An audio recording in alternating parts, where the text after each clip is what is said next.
support an extraordinary man that we all support, my husband, Bernie Sanders.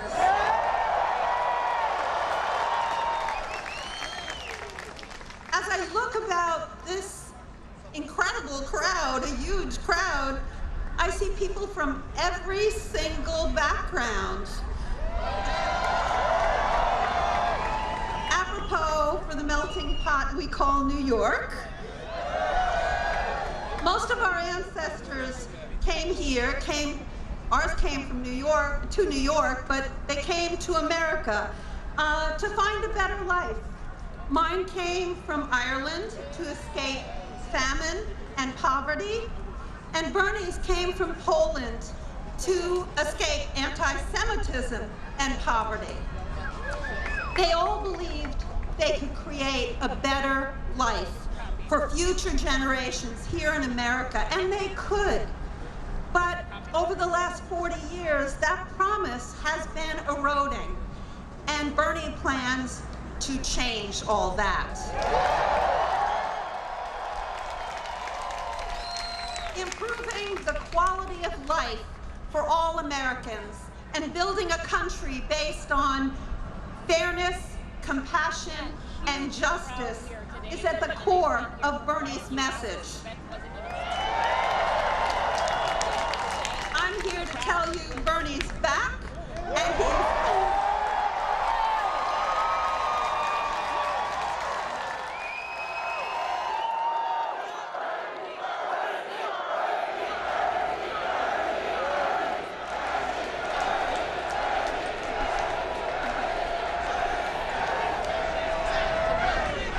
He's healthy, and he's more than ready to continue his lifelong struggle to fight for the working people of America.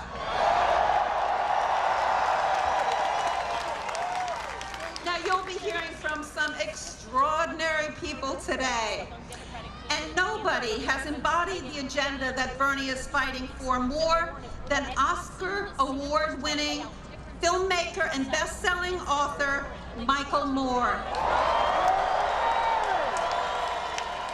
From his first documentary, Roger and Me, to his many other extraordinary films, Michael has exposed the lies of U.S.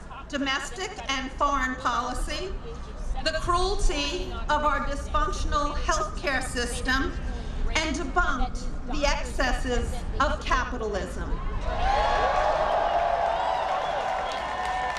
Michael has spent his whole life exposing hypocrisy at the highest levels of power, from the CEOs to the presidents, much to their embarrassment. Just like Bernie, Michael Moore is committed to making America a more caring, compassionate country. And that's why today I am so proud to introduce the next speaker, our true friend, Michael Moore.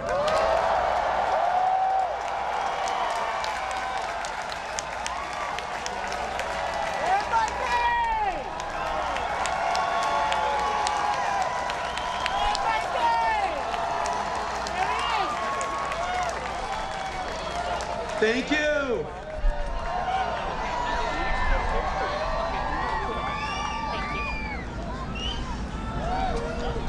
The first time that I spoke for Bernie at a rally was the time that he first won his seat in Congress in Vermont in 1990.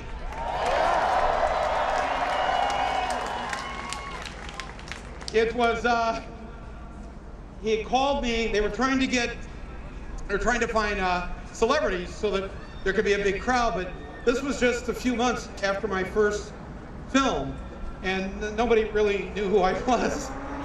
And I said, haven't you tried anybody else that could bring in a bigger crowd? The big stars at that time were Crocodile Dundee, Milli Vanilli, Vanilla Ice. Couldn't get any of them. He could only get two guys from Vermont who made ice cream.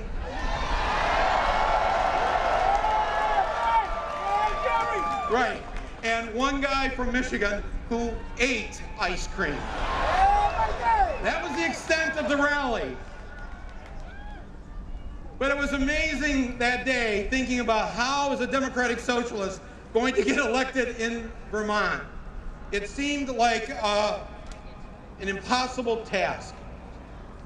It was so impossible that not only did he win that election, he won 8 different elections to be the only representative in the House of Representatives from the state of Vermont.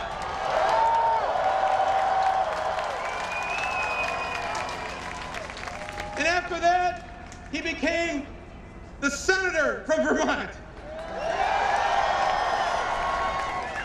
He holds a record in the United States Congress. No independent in the history of the United States of America has served more terms in the United States Congress.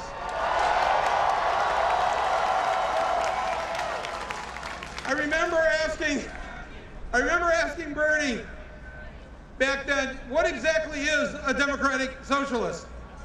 And he said, well, it's very simple. It's what the Democratic Party used to be.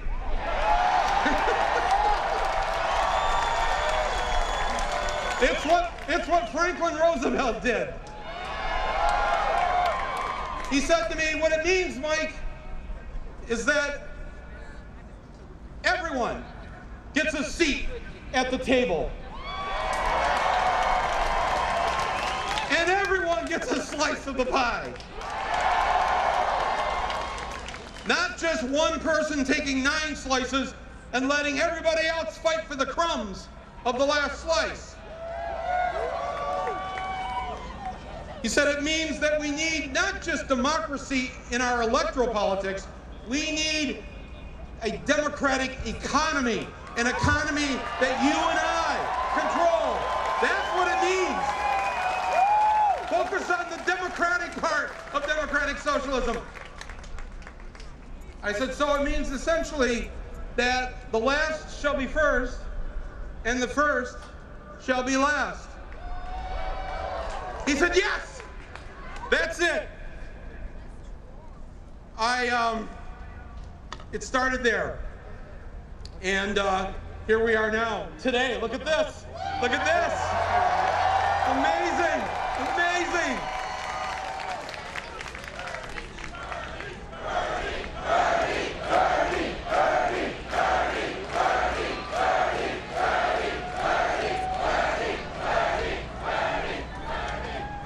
The powers that be are very unhappy that you're here.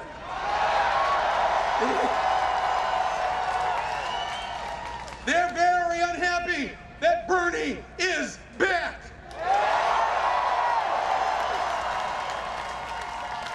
And so they are doing everything they can to throw everything they can come up with to get people to think differently about Bernie, to get people repeating their tropes. We know what they are, right? We've heard them. They want everybody to repeat them. They got all the pundits repeating it on the news. And now they want the average American repeating it. So what do they say? Bernie's too old. Bernie's too old. Yeah? Well, here's what's too old. The Electoral College is too old. That's what's too old. A $7.25 minimum wage, that's too old. Women not being paid the same as men, that's too old. Thousands and thousands of dollars of student debt, what is that? Too old. A $10,000 deductible for your health care, what is that? Super delegates, what's that? Fossil fuel, what's that? That's what's too old.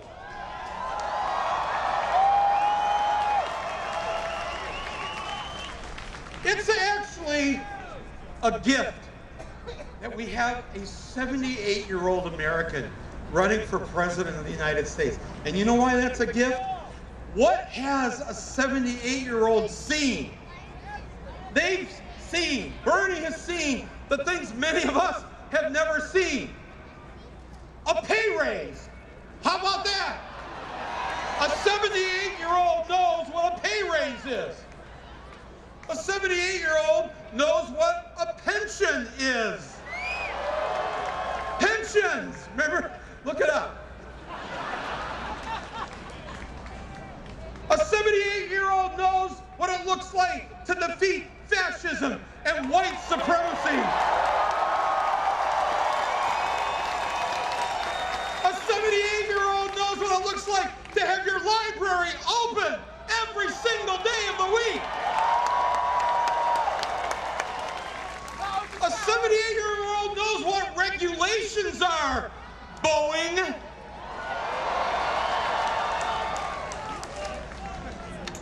No, I'm glad he's 78.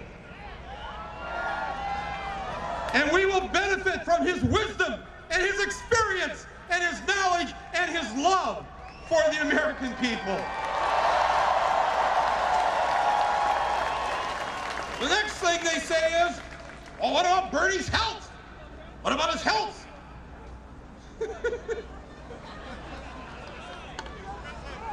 How about we talk about the health of this planet that's dying?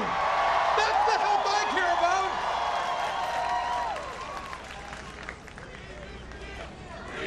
A Green New Deal. Green New Deal. Green New Deal.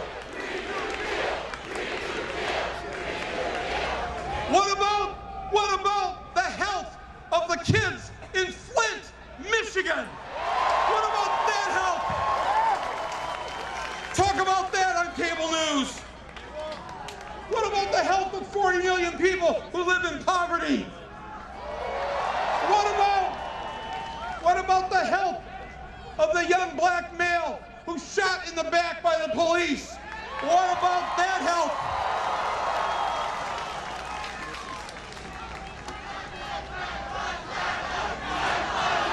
Black lives matter.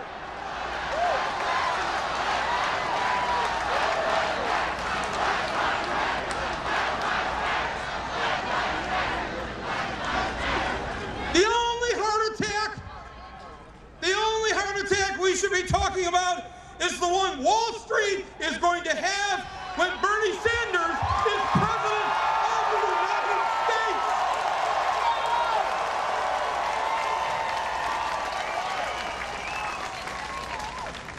The next one is Bernie can't win. Bernie can't win. Bernie can't win? Well, in addition to the 8 terms in the House and the 2 in the Senate, he won 22 states in the 2016 election. 22, that's almost half the states. And we will win.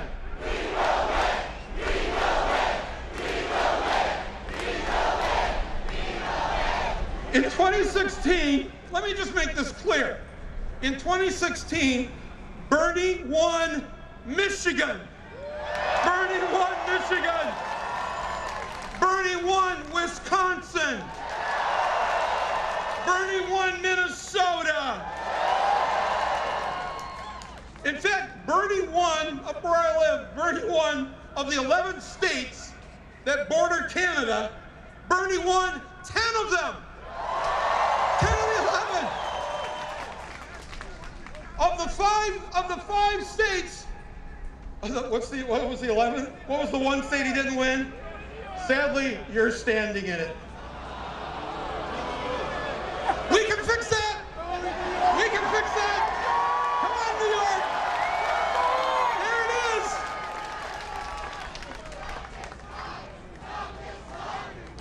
Of the five states that touch the Pacific Ocean, Bernie won 4 of them.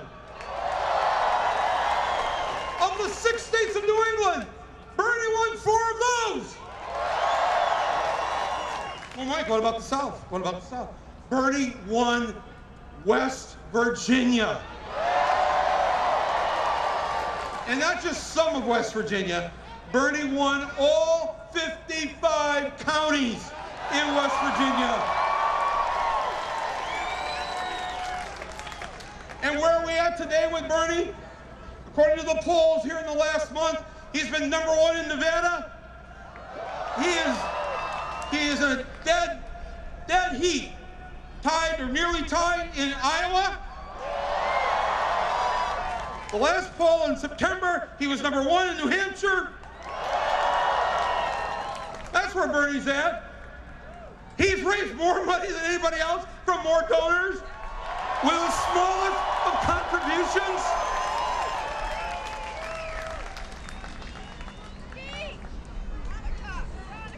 Bernie, when you say Bernie can't win, you are lying to the American people. Not only can he win, Bernie will win. Bernie will win. Bernie will win. Bernie will win. Bernie will win. Bernie will win.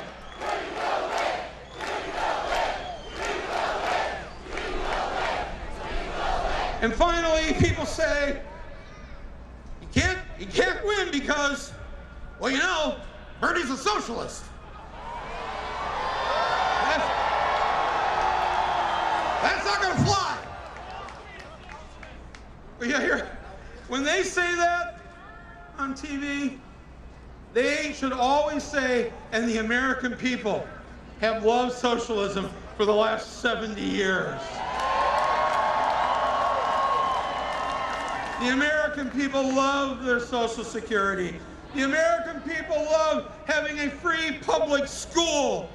The American people love Medicare and Medicaid. The American people love their fire department. These are all socialist measures.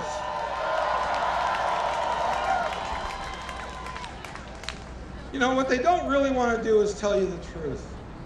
They don't want to tell you the truth of what if we structured our economic policies differently, if we structured them with democracy instead of a feudal system called capitalism. And it's not the capitalism of your great-grandparents. It's a new form of greed and selfishness and making sure that just the very few at the top benefit and everybody else struggles to live from paycheck to paycheck to paycheck, if they have a paycheck at all. What they're really afraid of is that taxes on the rich are going to go up with Bernie Sanders.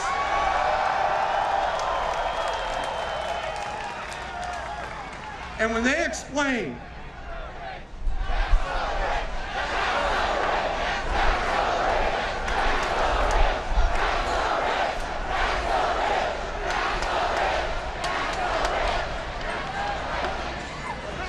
But here's my favorite, and this was so depressing during the debate last week, watching Democrats go after Medicare-for-all.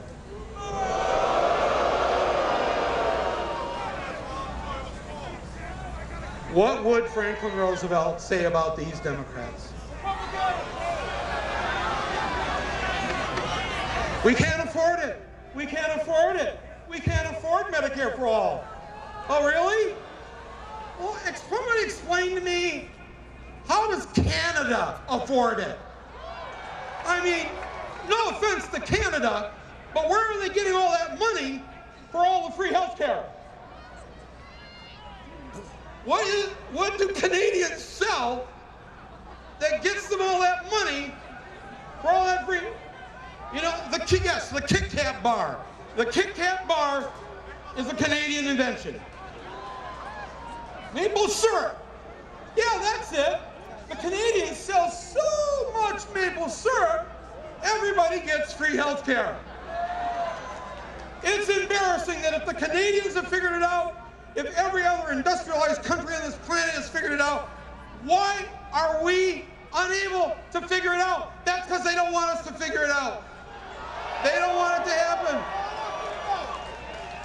They want to say, they say to Bernie, they say to Elizabeth, oh, whoa, taxes are going to go up. Just tell people that. Tell them right now, their taxes are going to go up. That is part of the big lie.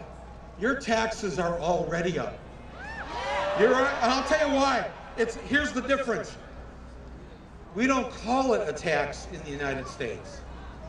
In Canada or France or Finland or any of a number of other countries, they not only get their free health care, they have free or nearly free daycare, they have free or nearly free college, and they pay a little bit more in taxes than we do for those things. Now, what does the average American pay who has kids and need for child care? An average of $12,000 a year. What do you pay to pay off your student loans? An average of about $4,000 a year. What do you pay for your deductibles and your co-pays, your premiums? That's another $6,000 a year on average. Too damn much is right, and I'll tell you what, add those numbers, just daycare, health care, and student loan, that's an average of $20,000 a year. And we don't call it a tax.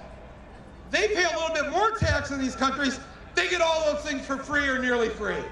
This is a ruse that's been played on the American people. And this is what needs to be figured out and explained to people.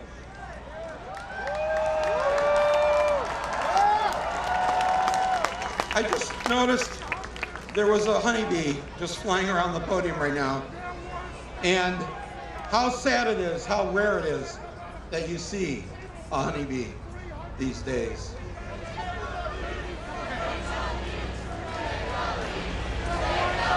In closing,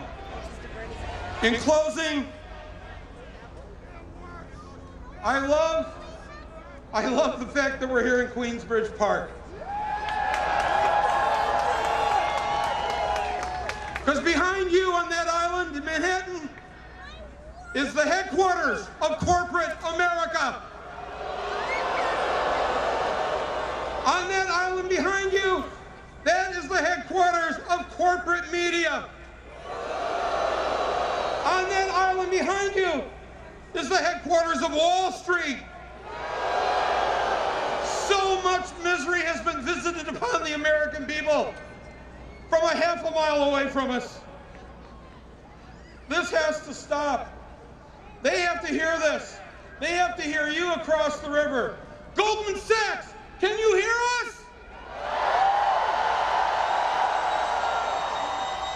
Fox News, can you hear us? Trump Tower, can you hear us? It's the scene of the crime over there. We're like Washington crossing the Delaware, except today it's just the East River.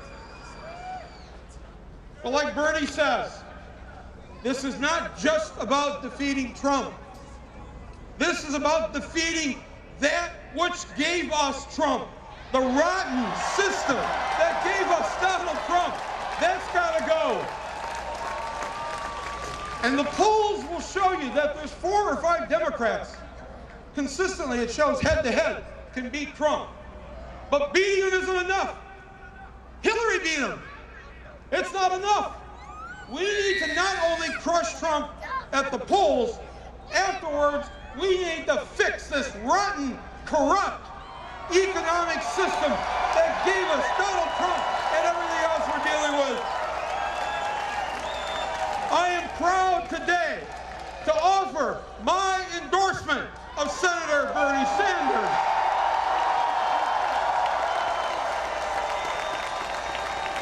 And I want to close by just reading you one sentence. One sentence. When I heard this, I thought, well, this is really the best description of what we all want. It's really the best description of what democratic socialism is, or what the Democratic Party, we hope, will be. I'd like to just read this sentence to you, because to me it says it all. And I'm inspired by Bernie's whole idea that this is not about, as he says, me. It's about us.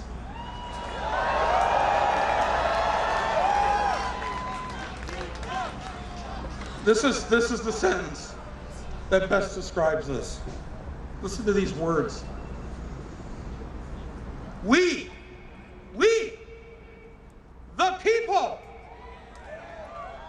in order to form a more perfect union, establish justice, promote the general welfare, and secure the blessings of liberty. We do ordain this Constitution of the United States of America. On January 20th, 2021, I want to see Bernie Sanders swear that he will defend this Constitution for all enemies, domestic and foreign, especially domestic. Thank you, everybody. Thank you. And now, thank you. We will win. We will win. We will win. We will win. We will win. We will win. We will win. We will win. And now it is my honor to introduce to you one of the original, as Trump put it, nasty women, the brave and courageous and necessary mayor of San Juan, Puerto Rico, Mayor Carmen Cruz. Let's hear it for her.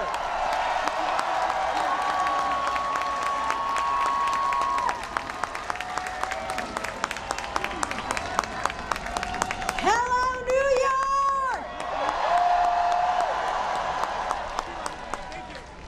You know, September 20th, one of those days where your life changes forever. 2 hurricanes, not one, had hit Puerto Rico. Times were hard. There was no food, no electricity, no water, no medicine. Help was not getting there. We were dying, and President Trump was killing us with his bureaucracy and his inefficiency. You know, he said he couldn't get help to Puerto Rico because we are an island surrounded by water, lots and lots of water, ocean water. That is a quote from the President of the United States. Now, in the midst of all that darkness, one man came down to visit me. And I have to tell you, I was not a Bernie supporter in 2016. I was not.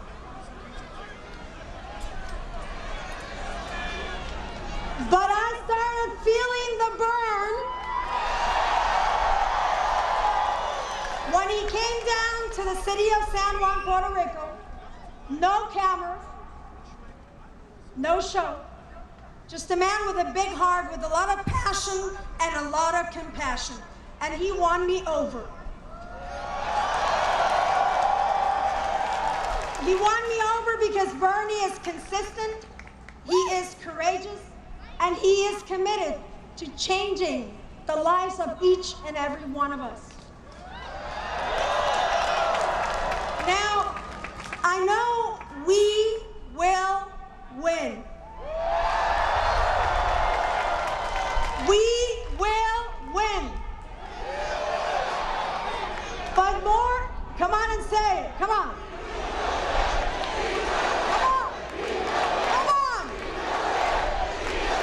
Now, the important thing is why we have to win. We have to win, and this is why you and I stand with Bernie. Because somewhere in New York, in Hawaii, in Puerto Rico, there is a man or a woman that cannot afford to buy insulin and that has to decide whether to live or die in order to buy the medicine or pay the groceries. That is why we stand with Bernie. Because you see, he thinks that Medicare-for-all is the answer to ending corporate greed that allows those that have to get the medication they need, but those that don't have to die. We must win. Say it with me. We must win. Because we must win.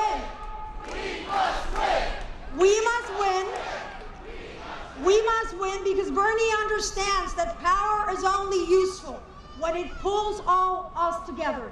And if that is one of us is left behind, whether it is a man, a woman, a transgender, a member of the LGBT community, our Muslims brothers and sisters, our Jewish brothers and sisters,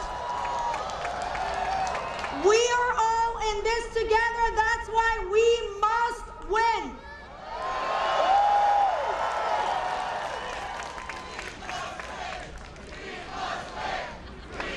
I don't hear the sound of the crowd. Come on, everybody stand up, come on. Come on. Come on, New York. We must win. We must win because of the fundamental universal values that people should be able to go to college and afford to have a life after college. We must win because of a fundamental value that says that the power is in the streets and that government is to serve the people, not to serve just the 1%. Say it with me, we must win. We must win. Because there is too much at stake. Too much at stake in the next election. It is about whether we believe that people are equal. It is about when we believe that those people living in the largest housing project in the United States have every right to not have a future, but have a present of decency and dignity. We must win.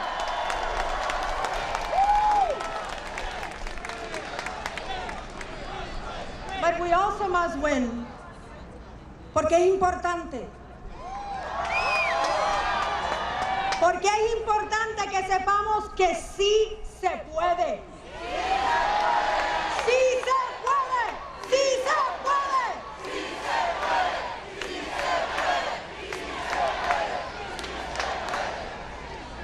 No, Mexicans are not criminals and rapists. No, Puerto Ricans are not corrupt. No, transgender people have a right to serve in the military.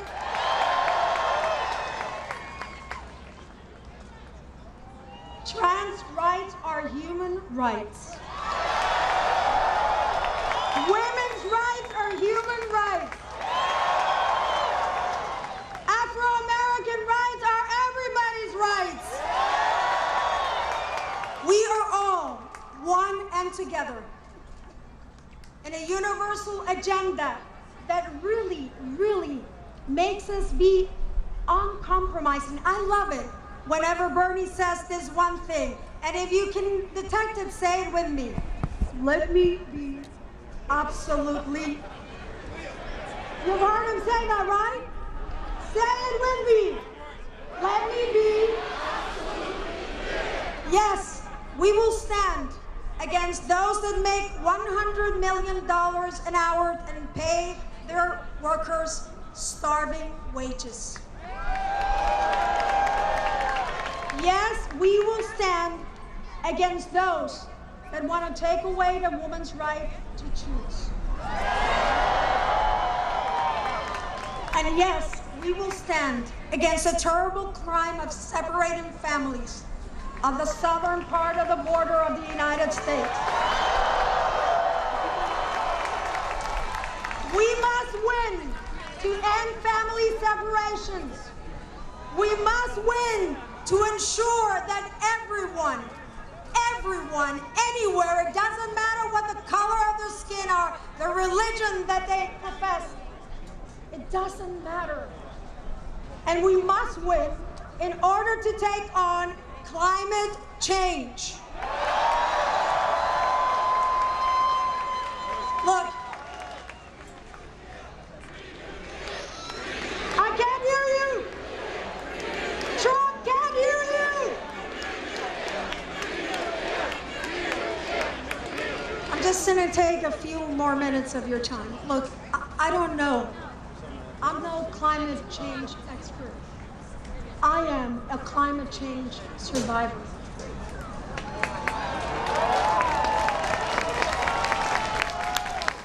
I don't know how warm the ocean is it's gonna get or how high the tides are gonna go. Say it louder. Say it louder. Say it louder. I do know this one thing. Climate change is real. Climate change kills. 3,000 Puerto Ricans did not open their eyes this morning because of a president that was too concerned about looking good rather than doing good. And yes, we are not going to spend too much time talking about a racist, demagogue, xenophobic, racist,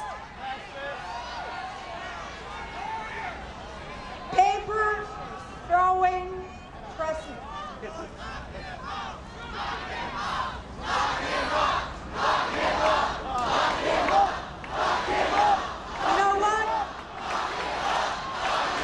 You know what? Let's vote him out. Vote him out. Vote him out. Vote him out. Vote him out. So the time is now. The time is now to be uncompromising. The time is now to be relentless. The time is now to be fearless. The time is now to be full. The time is now to stand with Bernie Sanders. And look, we gotta respect every other candidate. But we know that there is one name and one name only that can get the job done, and that is Bernie. Bernie! Bernie! Bernie! I can't hear you!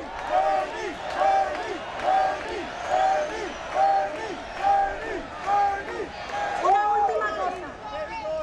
Es importante que todos y todas nos unamos en una sola voz. Let's be united in one voice. One progressive voice that will cross across generations, that will not divide us, but unite us, that will make sure that on that day in January, when Bernie Sanders walks into 1600 Pennsylvania Avenue,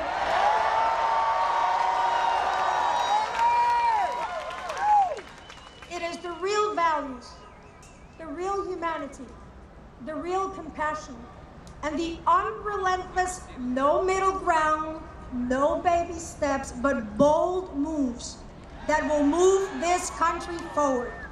So are you with Bernie? Let me hear it one last time. Yes, we can. Yes, we can. Sí se puede. Sí se puede. Yes, we can. Sí se puede. Sí se puede. Sí se puede. Sí se puede. Now let's win it to all. Let's do everything we can. Let's not leave anyone untouched or unturned.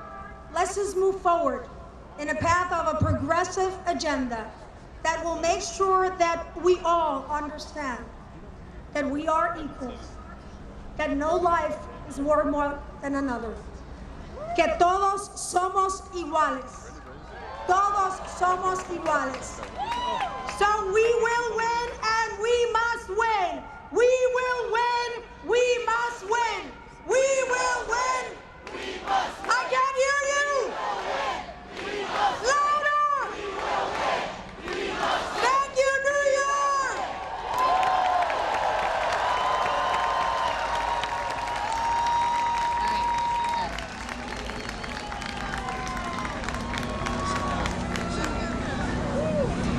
And now, please welcome to the stage National Co-Chair, Senator Nina Turner.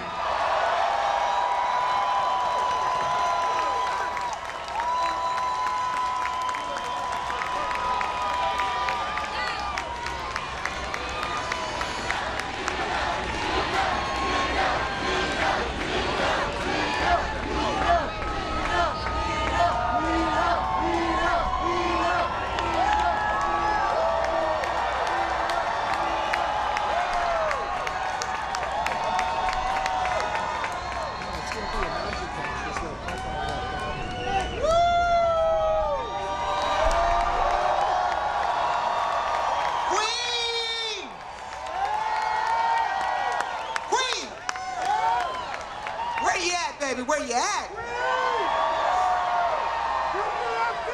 Now, y'all don't mind if I pull my notes from the Southern Ladies Bank and Trust, do you?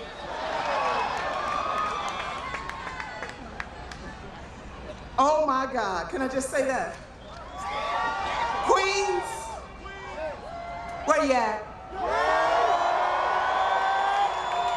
Now, I know we feeling the burn, but we need this country to feel Queens, baby. Now, Queens, I am proud to have you put these hands together for your own New York squad. Through these leaders, you have dealt with Amazon.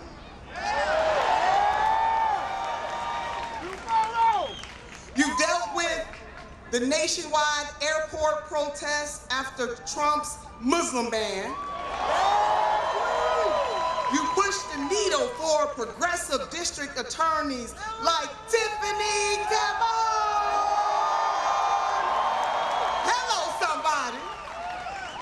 You passed the $15 an hour minimum wage and guaranteed sick days for all workers. So I need you to put it together for these amazing sisters and brothers who are in the elected ministry. We have the youngest woman to serve in the history of NY State Senate, Democratic Socialist, Senator Julia Salazar.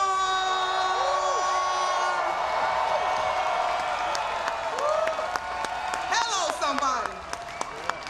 We have the champion of this year's historic victory for farm workers, the relentless fighter for labor, Queen's own Senator Jessica Ramos.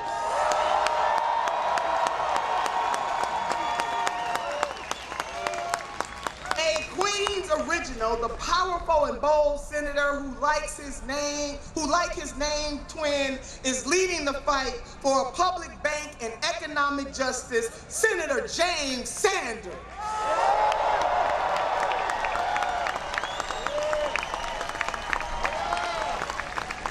This next champion empowered marginalized community by defeating the city's oppressive cabaret law, because this revolution has justice and dancing, baby. Let's give it up for Councilman Raphael Espinal.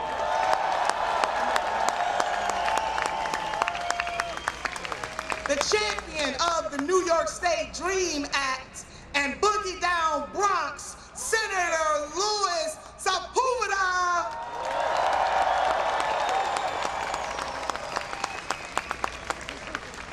Holding it down all the way up from upstate New York, Mr. Tax Wall Street to fix Main Street, Assemblyman Philip Stack.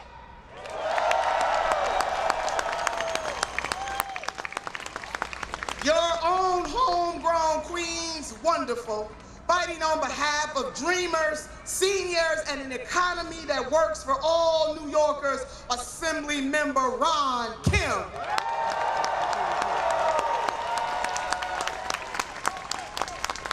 And last but certainly not least, baby, the man who took a stand against corporate greed and helped lay the smackdown on Jeff Bezos, and who in his spare time pushed the most progressive legislative session in New York State history, Senate Deputy Majority Leader Mike Gianelli. Hello, somebody. This is the New York squad. Now listen, sisters and brothers.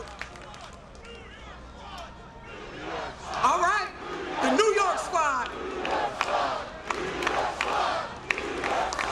Okay, now sisters and brothers, I need y'all to do something. We're about to do a us-see. We know how Senator Bernard Sanders always talks about this movement, this presidential run not being about me, but it is about us. So all of the folks in the elected ministry on this stage right now, and yes, I called it a ministry because you ought to give a shit about the people you serve. Come on, somebody. Come on, somebody. I did say that. But we're going to turn around and we want to do an us-see. So are we ready for that?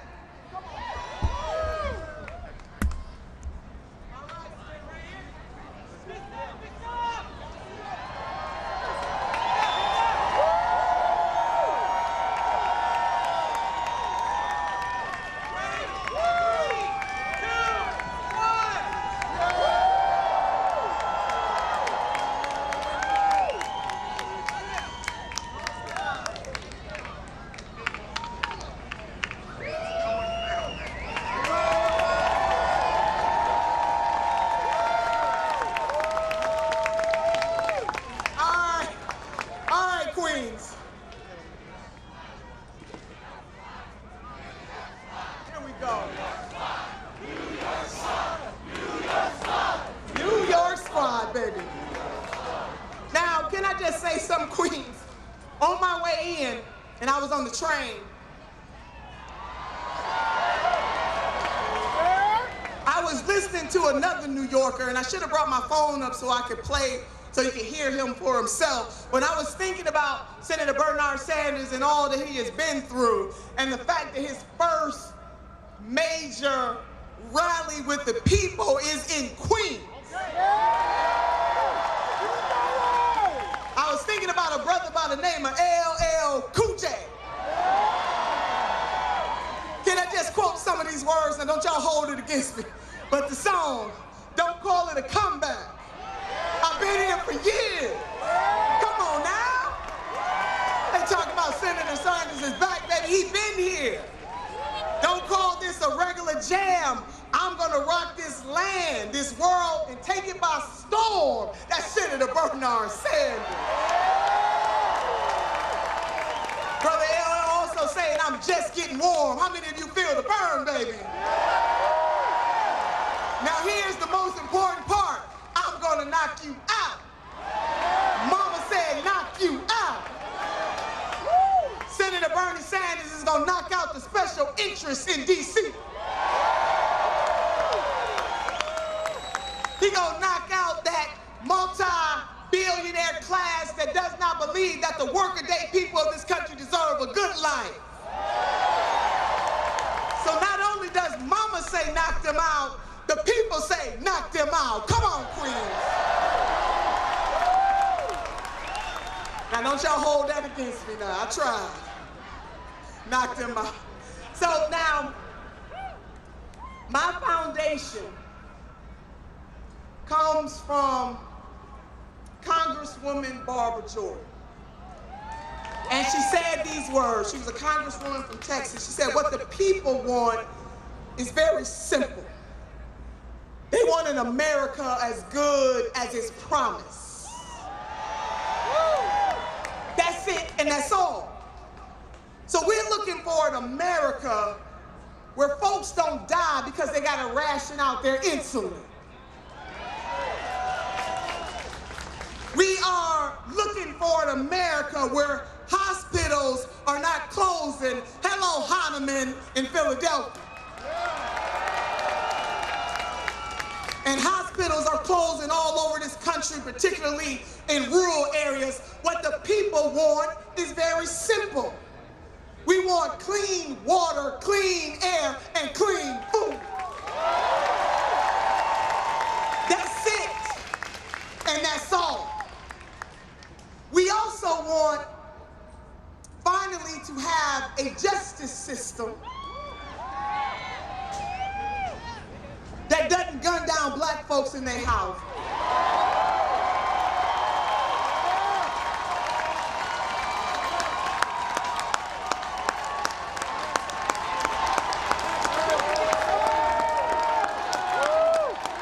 Can we get some of that? Don't even get me started on that. We at a place in this country you can't breathe while black, sleep while black, do nothing while black. We gonna clean up this criminal injustice system.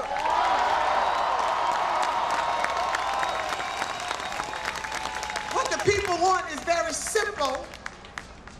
We need to have some truth and reconciliation about the ravages of racism in the United States of America. That's it, and that's all.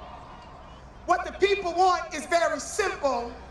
We want a healthcare system that is not commodified. That's it, and that's all. What the people want is very simple. We must take care of Mother Earth right now.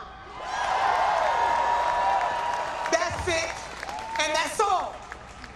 And when I say, Queens, that there's nobody quite like Senator Bernard Sanders, I mean that. We got some folks in mainstream and the neoliberal side who really can't understand the difference. But I'm gonna break this down for you. There are many copies. There are people who didn't have the same guts and the same courage as Senator Bernie Sanders to run in 2016.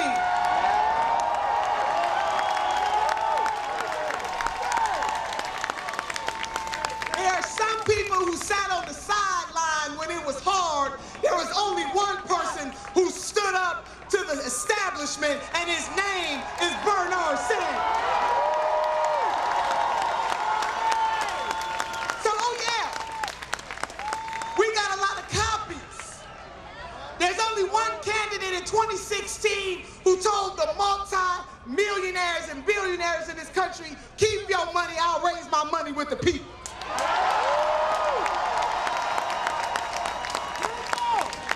There's only one candidate who's been marching with the working class people, not because he's running for president, but because it's right. Hello, Marriott workers. Hello, Amazon workers. Hello, Verizon workers. Hello, teachers. Come on, somebody. And I don't know about you, but I hail from a tradition that says that you will know the tree by the fruit that it bears, and Senator Bernie Sanders bears good fruit. So there are many copies. People want to talk about a framework. People who stand up in other folks' living rooms and say to them, multi-millionaires and billionaires, and nothing will fundamentally change for you. Well, Queens, I got a message. If nothing fundamentally changes for multi-millionaires and billionaires, then nothing fundamentally changes for you and you and you and you. We finally have somebody in our lifetime who will be unflinching, that his only special interests are sisters and brothers in Queens. His only special interests are sisters and brothers in Denmark, South Carolina. His only special interests, hello Flint, Michigan, his only special interests are the people of this great nation. So yeah, there are many copies, but there is only one original.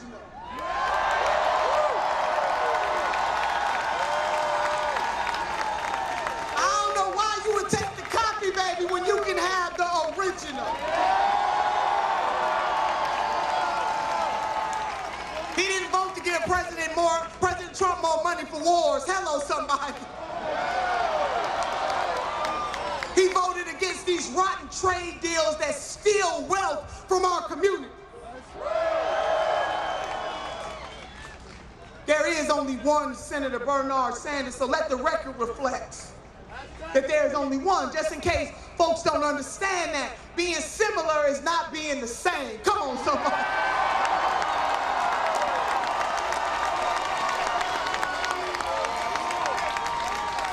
It's only one.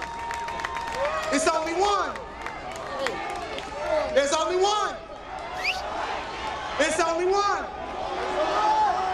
It's only one. It's only one. And it just boggles my mind how in a nation where we claim to want progress, that folks think ageism is just all right. You know, it burned my behind on that debate stage when Senator Sanders was the only one to get that question. Let me tell you something, as somebody who lost her mother at the young age, my mama was 42 years old when she left this plane of existence. Life happens to us all. And so if you are going to ask all the presidential candidates about their health, don't call out our senator. Come on, somebody. Because one thing we all have in common, if the Lord blesses us to live long enough, we might just ought to run for president at the age of 78. Come on.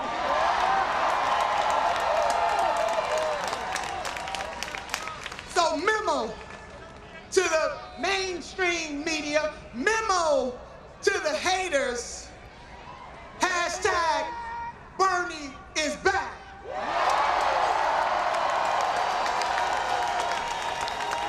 But as Mayor Cruz said, he never went anywhere. We just pushed pause for a minute. So I want to close with these words, Queens. And this is awesome. This is important. I know all the family is here, and we got important people here, and we doing the damn thing, but I'm gonna tell you something. It's not just important that the family gets together today. We gotta hit them streets. This battle will be won in the streets. And Queen, I don't know, I heard about Queens. Y'all know how to do battle in the streets. We will elect the most progressive candidate in our lifetime, one who will not sell us out or sell us down the road, one who doesn't say one thing in the primary and do something else in the general. Come on, somebody. We're gonna elect somebody who understands that there are disparities within the disparity, and that if you are black, if you are brown, if you are indigenous, and if you are poor, this system is rigged and it is rotten to the core, and we're gonna unrig it.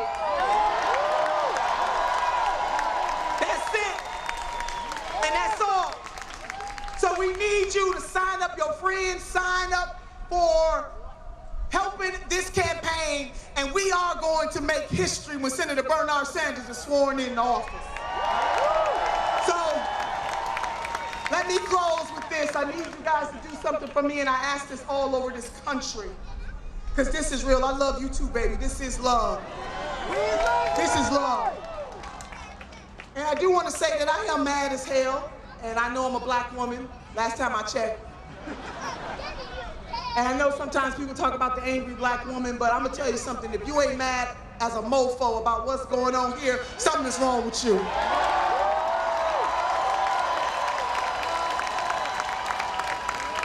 Mad with a purpose. So as an angry black woman, we taking applications. Y'all can be mad as hell with us. Come on, somebody. Come on, somebody. Mad about a system that allows CEOs to make money hand over fist while other folks got to grovel for a living. Mad at the fact that we don't have leaders who won't equivocate for standing up for the people. Mad that folks are living out on the streets. Mad that people are too afraid to go see a doctor because they can't afford it. Mad because our babies need to be educated and our teachers need to be paid.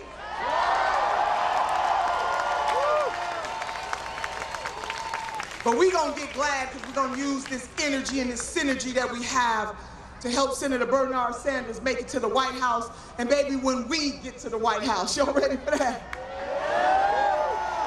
So I need you to do something for me. Raise one hand for yourself and another hand for somebody else.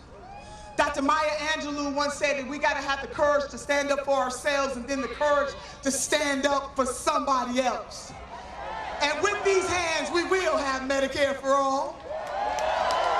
With these hands, we will cancel student debt. With these hands, we will cancel medical debt.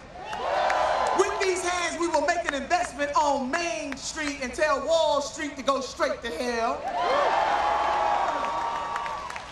With these hands, we will make sure that every baby in this country can aspire to live a good life. With these hands, ladies, we want our whole damn dollar. With these hands, we will combat client chaos. And with these hands, we will do something about income and wealth inequality. And with these hands, baby, we will elect Senator Bernard Sanders, the next president of the United States of America, with these hands.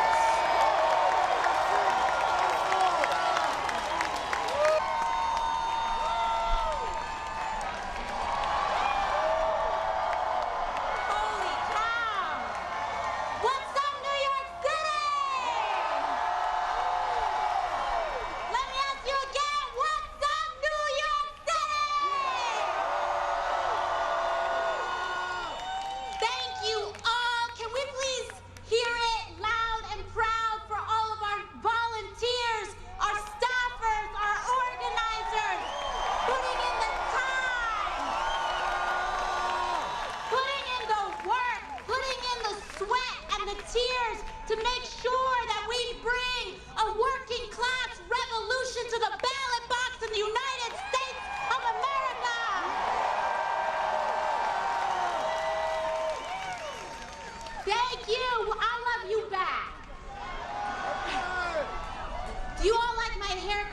a lot of attention last week.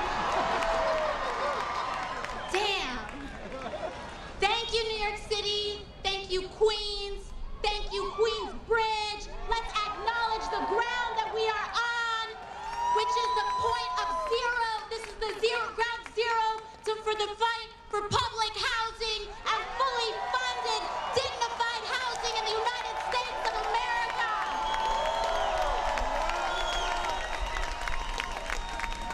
Not only is this about public housing, this is a ground for environmental justice, because just beyond this park is a power plant that spills and spews off toxins to the poor, that shows exactly the fight of environmental justice that we are up against, but that's okay, because with the Green New Deal,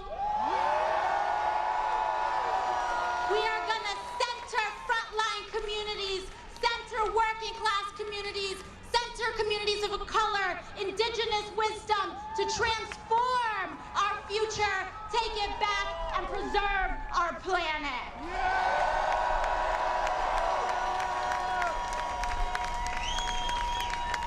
Last year, everyone's out, Green New Deal.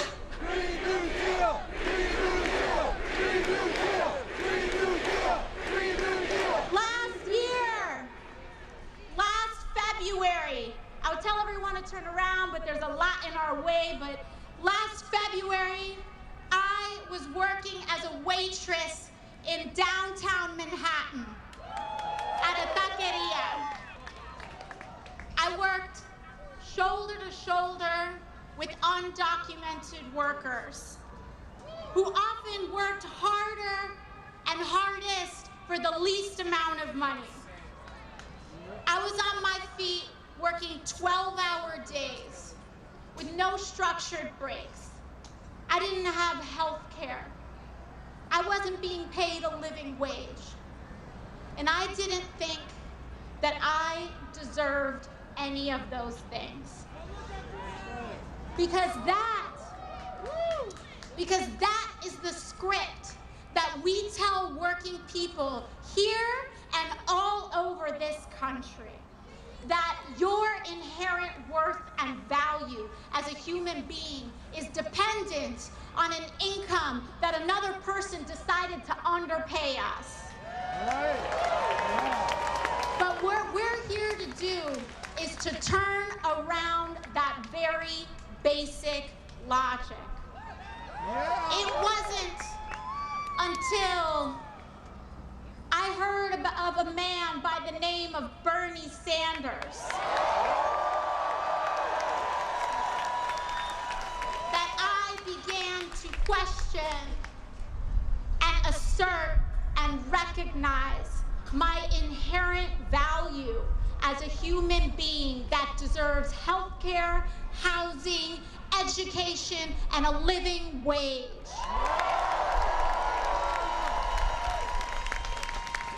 Now, I was born across this river in the Boogie Down. And like many first, second, and third generation Americans, I grew up between two worlds in multiple contexts. My mom was born in Puerto Rico. My dad was born in the South Bronx while the Bronx was burning. And again, let's listen to our history. My dad was born when the Bronx was burning, when landlords began to turn into arsonists because the insurance payouts were more valuable than the families that lived inside those buildings. Now, that was the backdrop by which my parents started their lives. And the backdrop upon which I started mine was in a one-bedroom apartment in Parkchester in the Bronx. They worked hard. We had a mattress on the floor and a crib in the closet, and that's how we started our American dream. Now, it was shortly after that my mom and my dad looked at the quality of education in the Bronx, and they looked at 50% dropout rates. They looked at the inequity of education, the inequity of education funding, the fact that teachers weren't paid, the fact that kids weren't given their tools to succeed, and that, frankly, it not only had to do with their income, but it had to do with their melanin too. And so they made, and my family made, a really hard decision. And my whole family chipped in to buy a small house about 40 minutes north of here. And that's when I got my first taste of a country who allows their kids' destiny to be determined by the zip code that they are born in. And so much of my life was shuttled between these two worlds. And not just the two worlds between the Bronx and Westchester County, but the continental US, New York State, and the realities of Puerto Rico, where my family is too.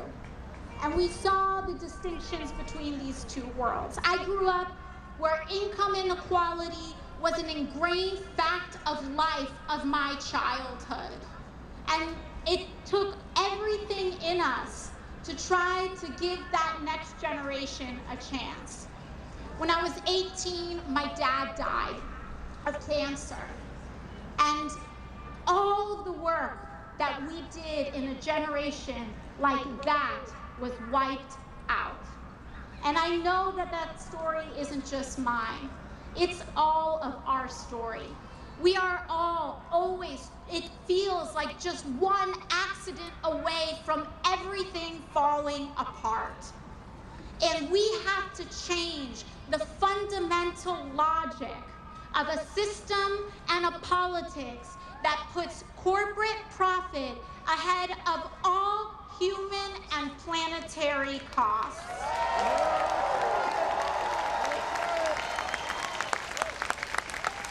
But when you rewind on that story, when I was a baby, my family relied on Planned Parenthood for prenatal care.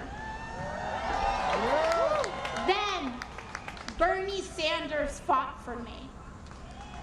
When I was growing up and education was being gutted for kids in the quote-unquote wrong zip code, Bernie Sanders fought for us. When I was a child that relied on CHIP so that I could see a doctor, Bernie Sanders fought for a single-payer healthcare system. When the federal government decided to discriminate and abandon my queer family and friends, Bernie Sanders was putting his career on the line for us. When I was a waitress and when it was time for me to graduate college with student debt, Bernie Sanders was one of the only ones that said no person should be graduating with life-crushing debt at the start of their lives. Bernie Sanders did not do these things because they were popular. And that's what we need to remember. Yeah. He did this, and he fought for these aims and these ends when they came at the highest political cost in America. No one wanted to question this system. And in 2016, he fundamentally changed politics in America. We right now have one of the best Democratic presidential primary fields in a generation. And much of that is thanks to the work that Bernie Sanders has done in his entire life. I'm in the United States Congress now.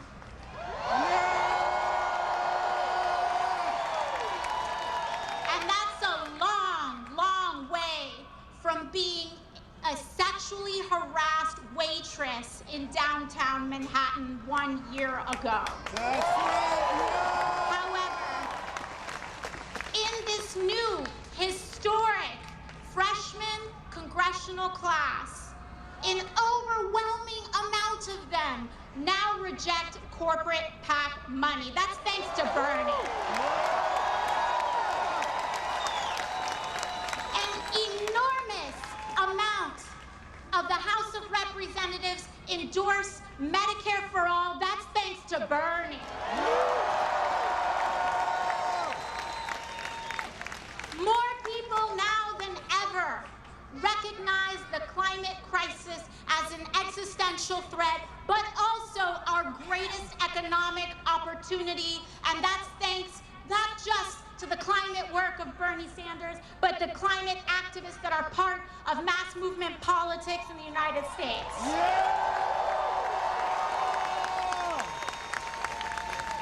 Now that I'm on that other side, I can tell you, the halls of Congress are no joke. Right. It is no joke to stand up to corporate power and established interests. It is no joke. It's not just about standing up and saying these things, but behind closed doors, your arm is twisted, the vice pressure of political pressure gets put on you, and every trick in the book, psychological and otherwise, is used to get us to abandon the working class.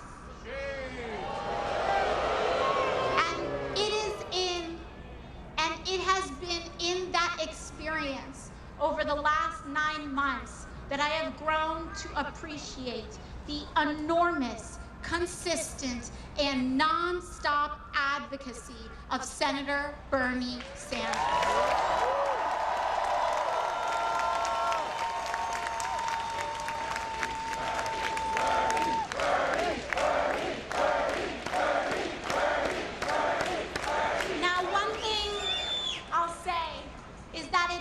Just what we're fighting for, but it's how we're going to do it. And how we're going to do it is with a mass mobilization of working class people at the ballot box. That's the only way that we are going to win this thing, because one of our top priorities is not just defeating Donald Trump, but defeating the systems of which he is a symptom. That means that what we need to do in this country is organize a fundamentally positive and welcoming movement, one that is mindful, not only mindful of the ugly histories that created our present inequalities, the racism of housing segregation, the classism of the Hyde Amendment that tells us that low-income women shouldn't have access to health care. But we also recognize the imperialist and colonial histories that contribute to our endless wars and our immigration crisis. Do we need to recognize that NYCHA being underfunded by over $30 billion is not an accident, it is an outcome. It's not an accident, it is an outcome of a system that devalues the poor, that devalues working people, and that prioritizes buildings like those over buildings like these.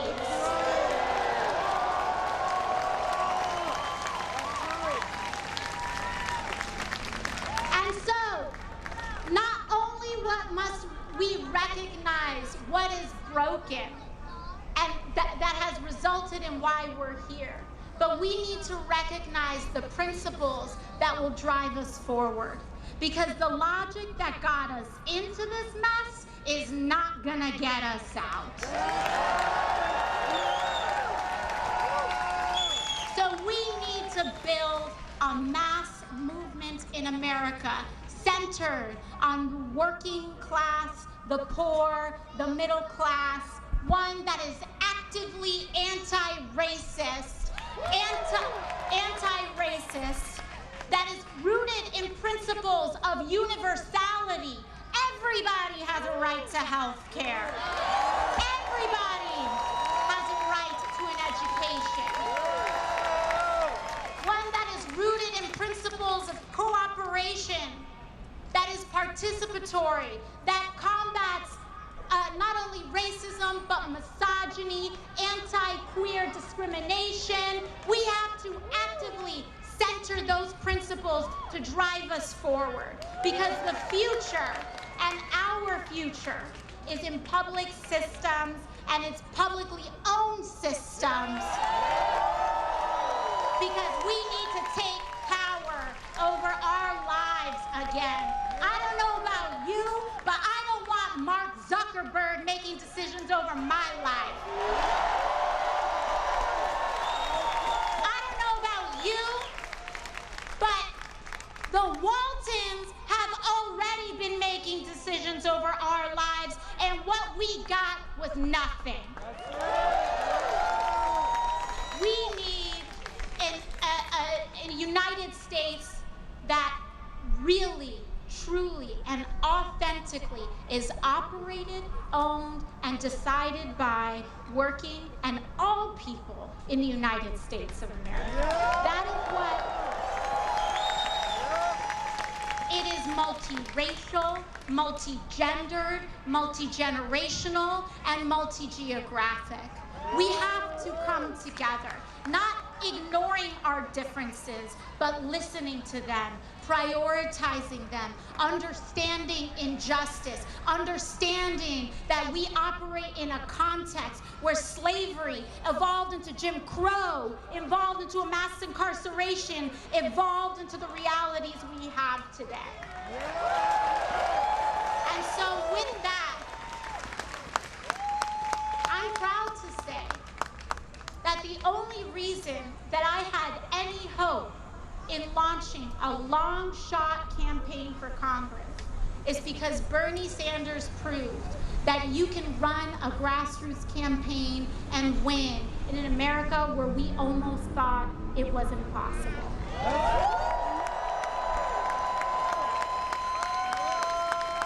And with that, I'd like to introduce the man,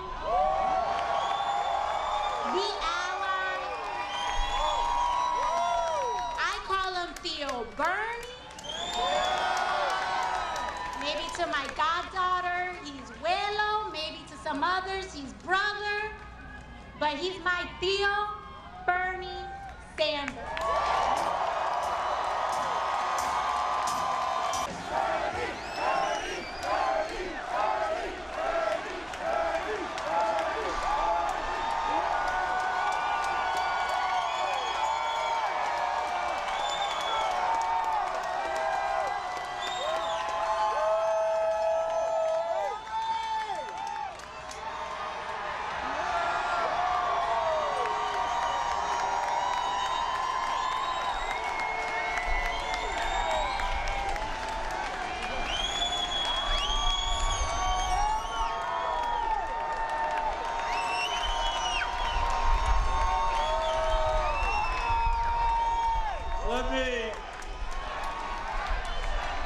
Let me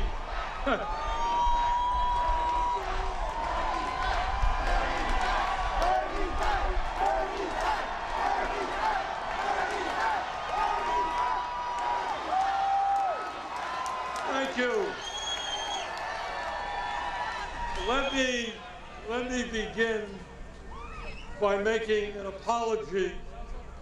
We got a permit for 20,000 people and we had to close the doors. So to all of those who couldn't get in, thanks so much for being here, and thank all of you for being here today.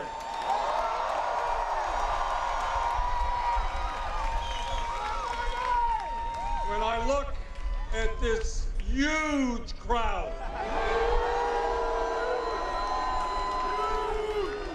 brothers and sisters, I have no doubt that the political revolution is going to sweep this country.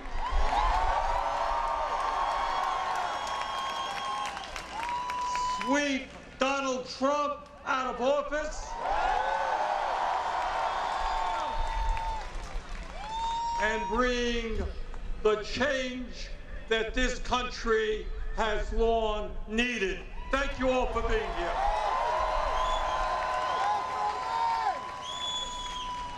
What our campaign is about is not just defeating the most dangerous president in the history of this country. It is about transforming this country. It is about creating an economy and a government that works for all of us, not just the 1%.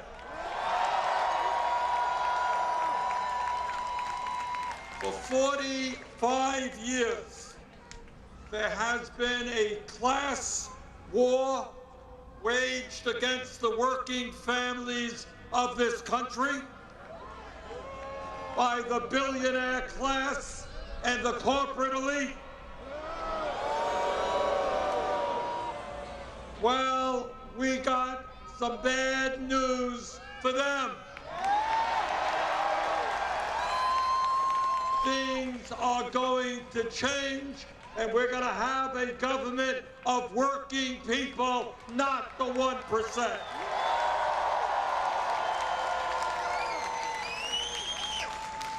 Let me begin by thanking our great musicians, Anik Khan and Max, for their great music. Thank you, guys. Let me thank my wife, Jane,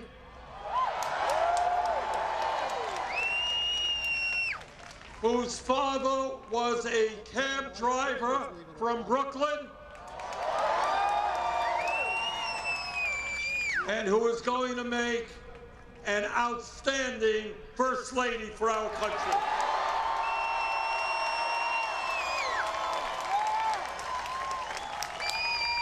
Let me thank my 4 kids and 7 grandchildren. This is a family you will be proud of. Let me thank Michael Moore for his support for so many years. Michael's father worked on an assembly line at General Motors in Flint, Michigan. Michael knows what side he is on. Let me thank the mayor of San Juan, Puerto Rico, Carmen Yulín Cruz, who has stood up to Trump in her fight for justice for the people of Puerto Rico. And I want to thank Yulín for being one of the co-chairs of our campaign. And let me thank Senator Nina Turner. Nina grew up in a low-income family in Cleveland, and at the age of 14, started working part-time jobs in order to support her family. Nina knows which side she is on.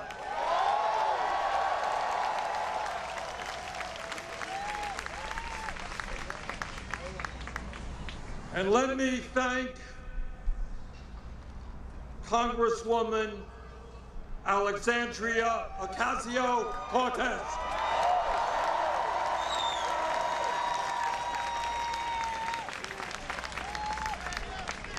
It is, that's right.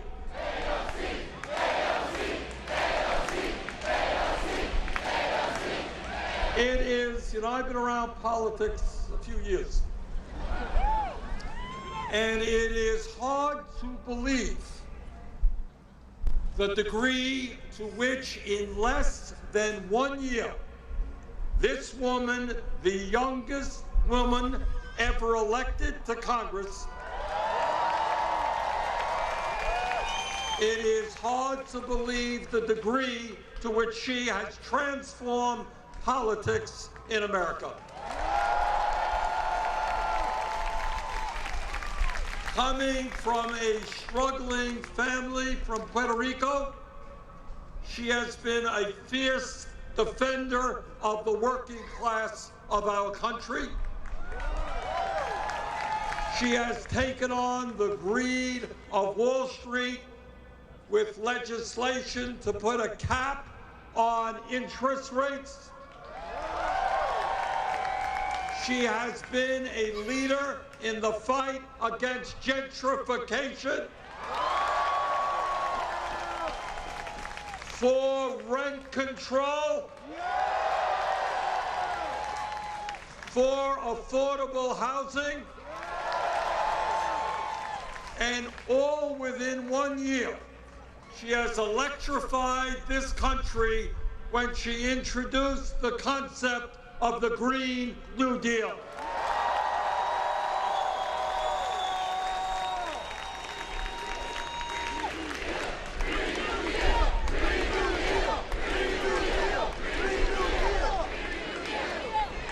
Alexandria has become an inspiration to millions of young people, not just here in New York, but across this country, who now understand the importance of political participation and standing up for justice. Andrea, thank you so much. And I am so delighted that Alexandria is part of our campaign, and I look forward to traveling with her all over this country.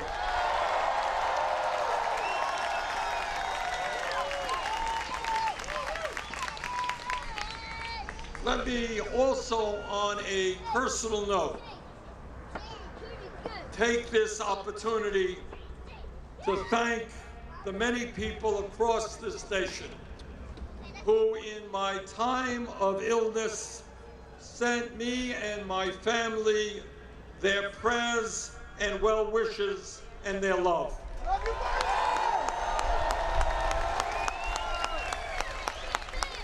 It has meant the world to Jane and me, and I thank all of you so very much.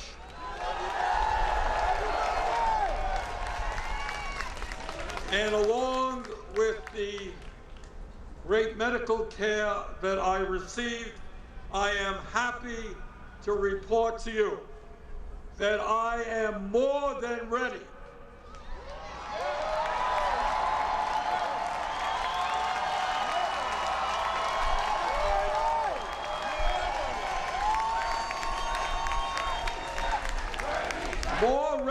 than ever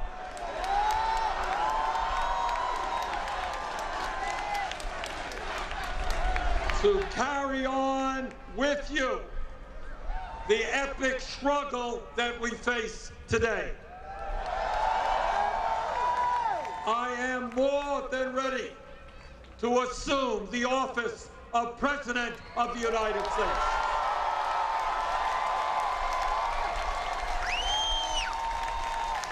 I am more than ready to take on the greed and corruption of the corporate elite and their apologists. I am more ready than ever to help create a government based on the principles of justice, economic justice, racial justice, social justice, and environmental justice.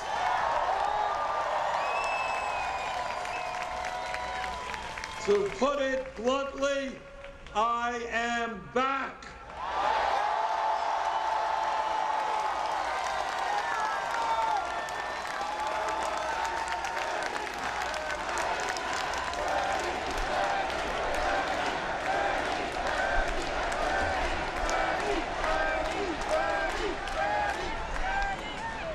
There is no question that I and my family have faced adversity over these last couple of weeks.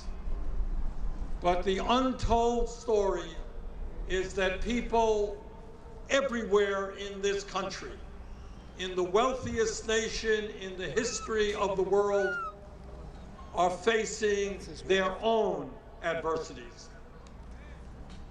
Tonight in America, over 500,000 people will find themselves homeless. And right here in New York City, over 130,000 people, including 45,000 children, slept in homeless shelters last year alone.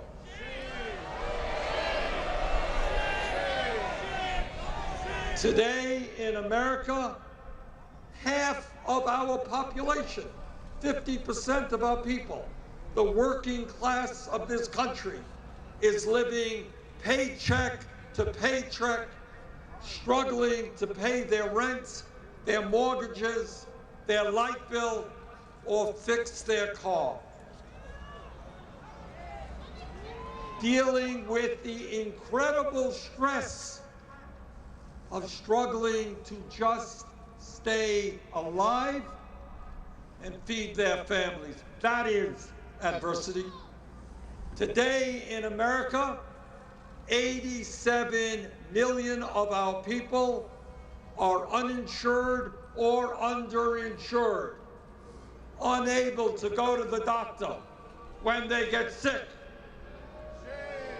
because the United States maintains the most dysfunctional and cruel healthcare system in the world. That is adversity. Today in America, in a country that once led the world in terms of the quality of our educational system, millions of working class families are desperately searching for affordable child care. Hundreds of thousands of bright young people are unable to fulfill their dreams because their families cannot afford the outrageous cost of higher education, and tens of millions struggle with the oppressive burden of student debt. Today in America, millions of senior citizens are unable to afford the prescription drugs they desperately need because our government has allowed the crooks in the pharmaceutical industry to engage in price fixing and political bribery,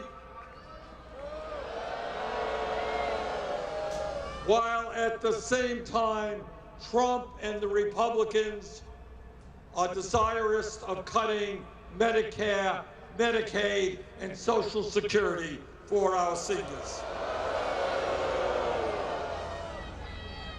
But in the midst, as all of you know, of all of this suffering, there is another reality which is taking place in this country. And that is that while the working families of America have seen virtually no increase in their inflation accounted for income over the last 45 years, the top 1% now have more income and wealth than they have ever had before in the history of this country. And brothers and sisters, Congress may not talk about it, the media may not talk about it, but not only will we talk about income and wealth inequality, we are going to do something about it.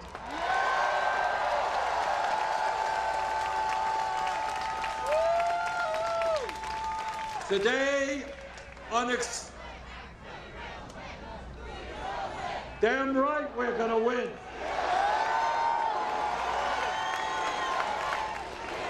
And we are gonna win because the American people want fundamental changes in our national priorities.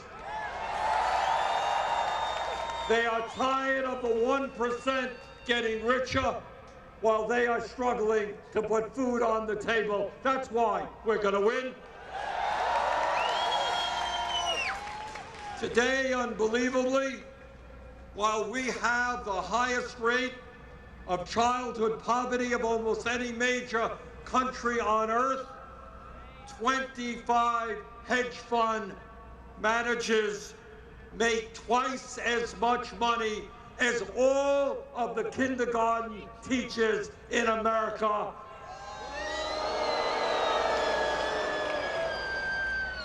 We are going to honor our teachers,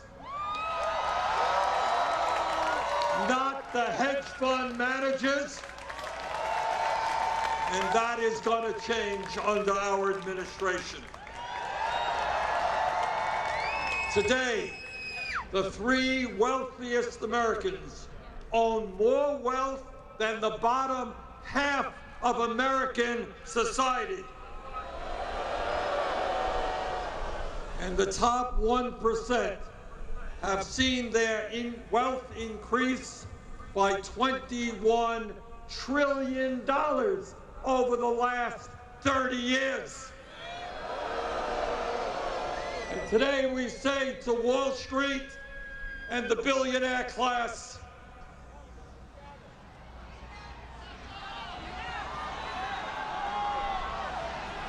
you ain't gonna get it all anymore.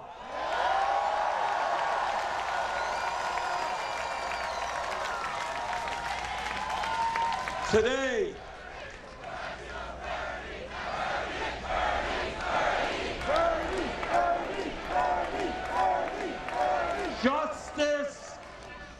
justice, long overdue, is coming to the United States of America.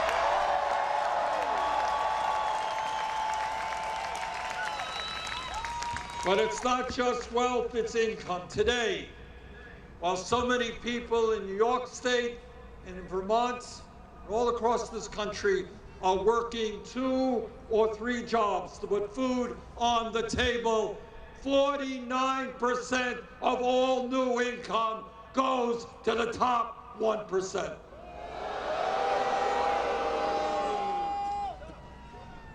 And when we talk about justice and immorality, please remember that unbelievably, the richest people in our country live 15 years longer than the poorest people.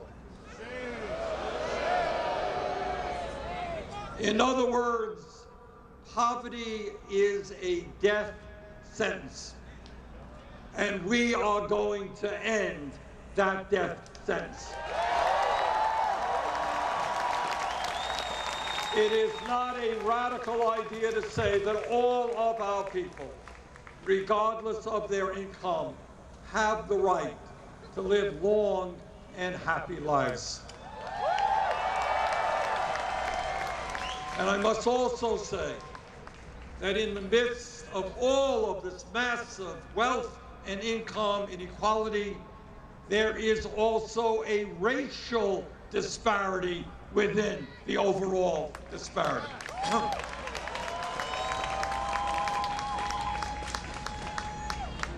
Today, the average white family owns more than 10 times the wealth of the average black family.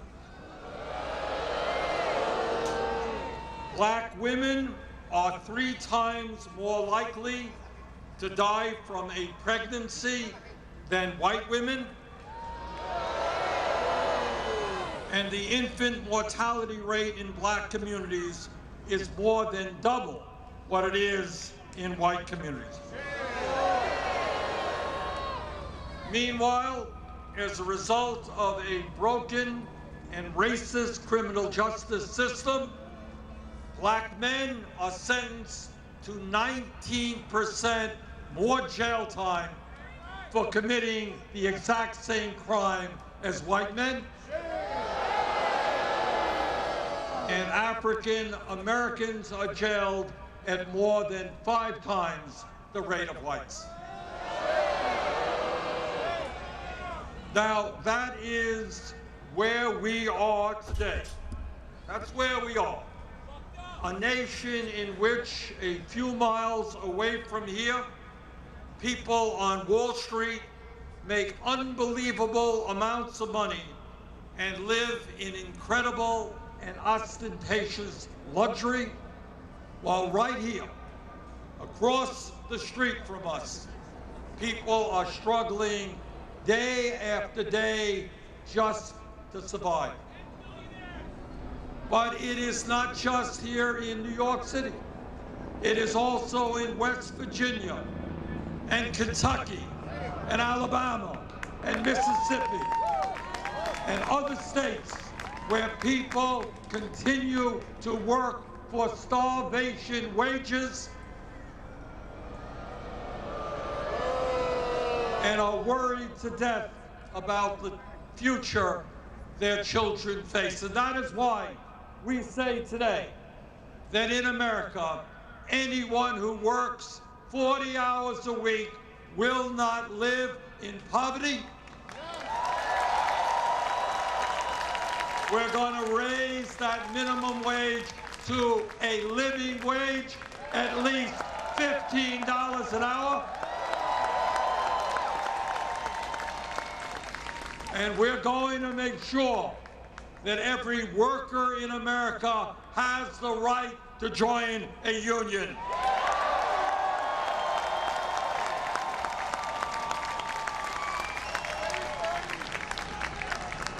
It is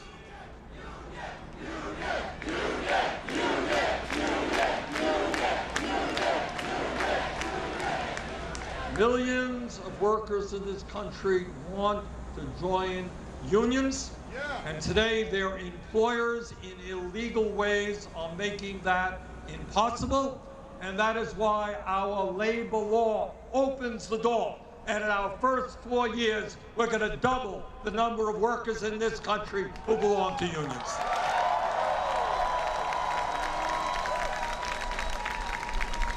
Brothers and sisters, it is clear to me, and what our campaign is all about, is that the enormous problems facing our country cannot be solved by the same old approach to politics.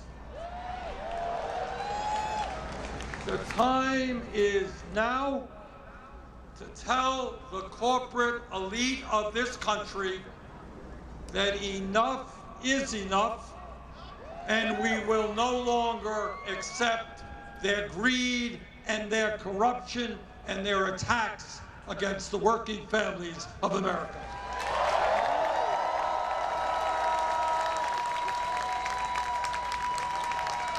Brothers and sisters, we need a new vision for America. And that is what this campaign is all about.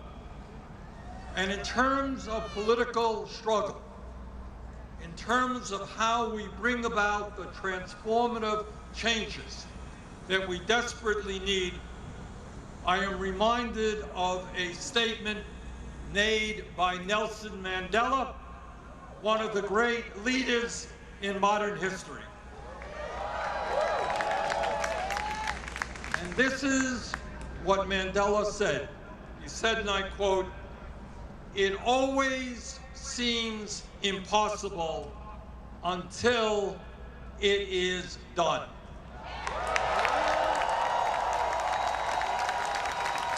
Do you all understand what that means?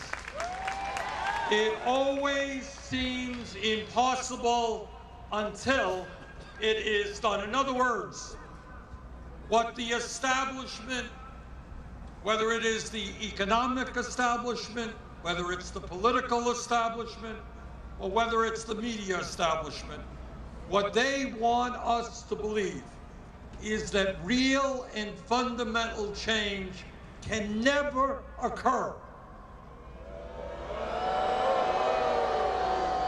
They want us to believe that our vision for the future is unrealistic, that it is a pipe dream, that it is simply utopian thinking. They want us to believe that the only reality that we can live under is the status quo. That real change is impossible. And by the way, it's not just Republicans who give us that line. That is exactly what I heard on the stage of the Democratic debate in Ohio a few nights ago.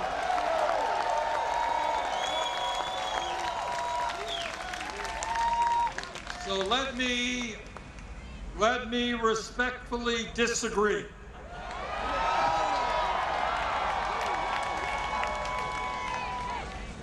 Let me respectfully disagree with those who believe that real change is not possible. And let me tell you exactly the kind of America we are going to fight for when we are in the White House. For a start, unlike Donald Trump, we are not going to divide the American people up based on the color of our skin, our gender, where we were born, our sexual orientation, or our religion.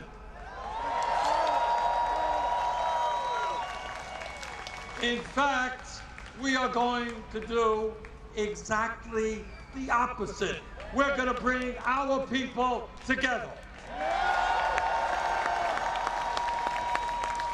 We're going to bring our people together, Black and white and Latino, Asian American and Native American.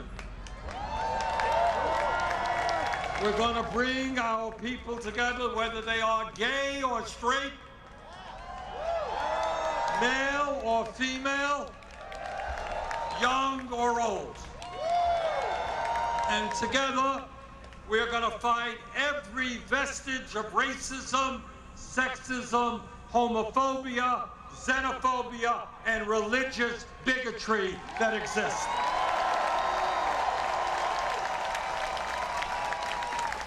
Our administration is the administration that will take America forward in ending all forms of discrimination.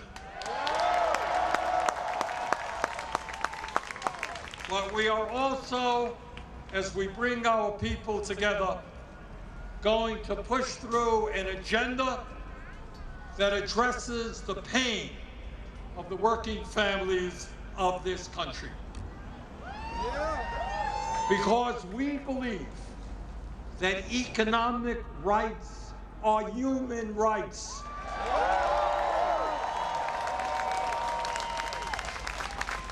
We believe that education is a human right which enriches us all and enables us to get the good-paying jobs we need in a competitive global economy.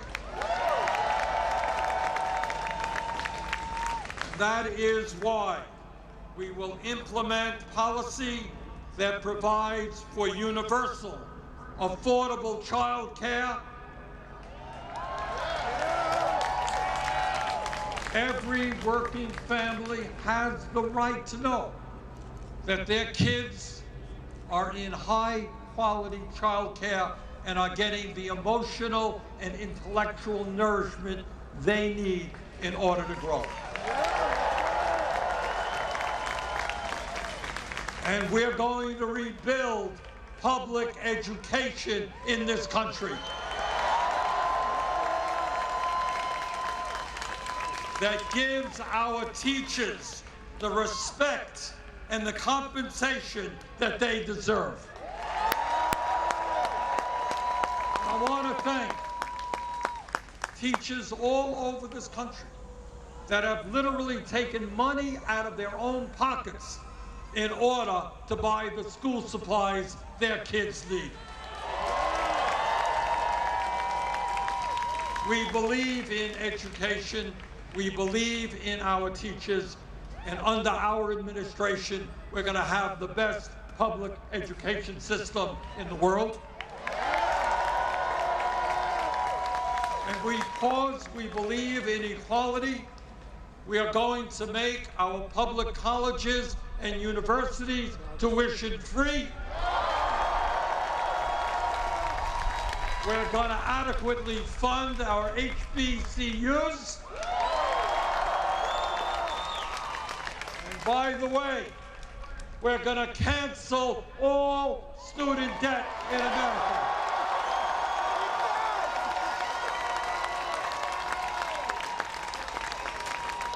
Yes, if the Congress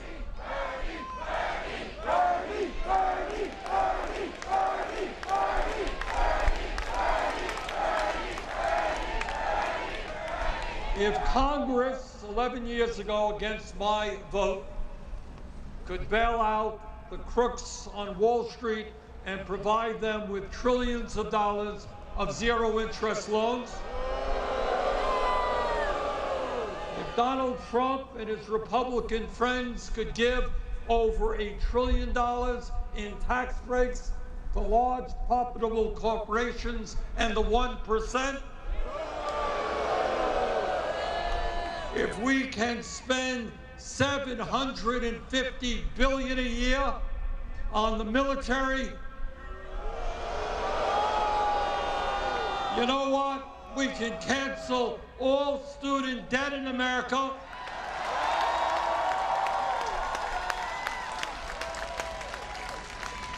With a modest tax on Wall Street speculation.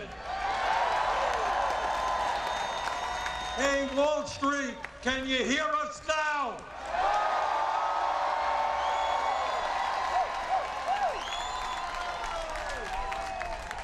When we talk about workers' rights, it is my belief that every American who wants a job should be able to find a job through a federal jobs guarantee program, which pays workers good wages and provides union representation. There is an enormous amount of work to be done in our country, and we need skilled workers to do those jobs. Brothers and sisters, this is the United States of America. We can create up to 15 million good-paying jobs rebuilding our crumbling infrastructure. Roads and bridges, airports, water systems. It is not a radical idea to say that in America, when you turn on the tap in your faucet, you have a right to drink clean water. We can create millions more jobs as we expand child care, education, health care, and services for senior citizens. Let me say a word about an issue that I've been working on for decades, and that is my belief, and I know it is your belief, that health care is a human right, not a privilege.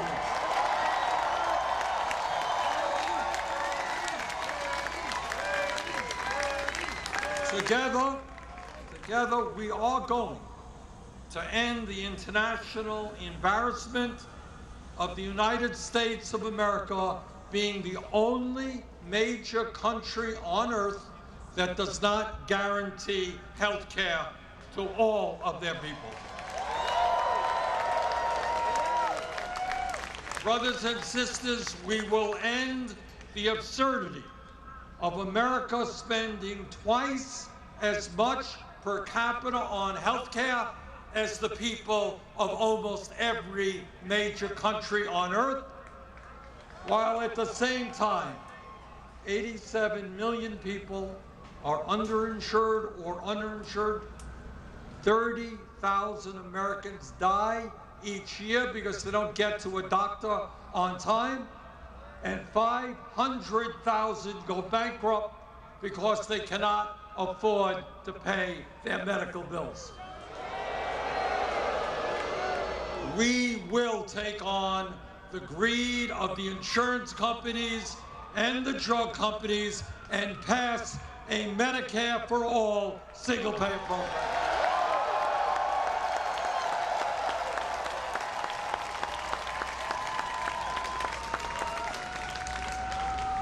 And now let me I'll give a special thanks to Congresswoman Alexandria Ocasio-Cortez for helping our country recognize that climate change is an existential threat to our planet and that we must implement a program consistent with the goals of the Green New Deal.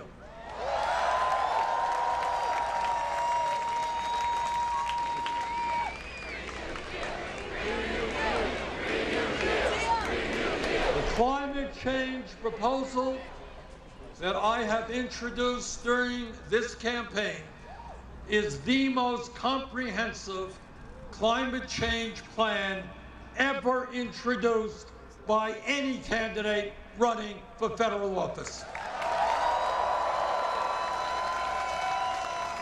In other words, we are listening to the scientists. Our legislation will hold the fossil fuel industry accountable. It will create up to 20 million new jobs as we transform our energy system away from fossil fuel to energy efficiency and sustainable energy. It will give us the tools that we need to help lead the world in combating climate change and save this planet for our children and future generations. Now, right across the street from where we are at this moment is New York City's largest fossil fuel power plant. Let us be clear. It is no secret that that plant is located right next to the city's largest public housing development. Together, we will pass a Green New Deal that will end the environmental racism we see right here in Queens and in similar communities all across this country. Together, not only will we clean up our environment, but we will finally put an end to environmental racism.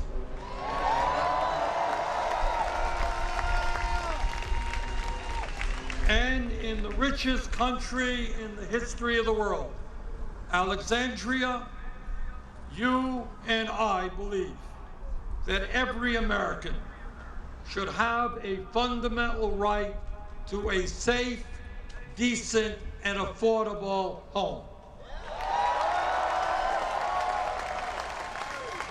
It is absolutely unacceptable and un-American that veterans and families with young children are sleeping out on the streets of New York City and all across this country.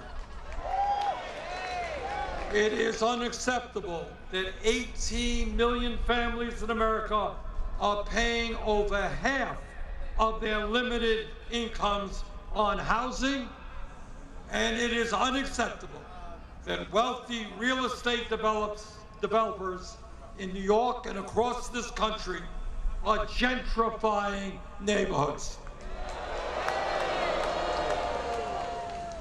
And it is absolutely unacceptable that the largest public housing development in North America, right across the street from us, lacks decent heat and hot water and is in urgent need of repair.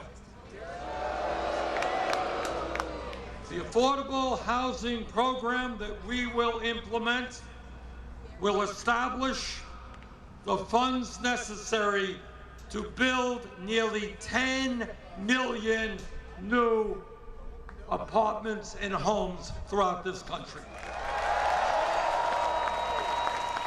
Our program will eliminate homelessness in America.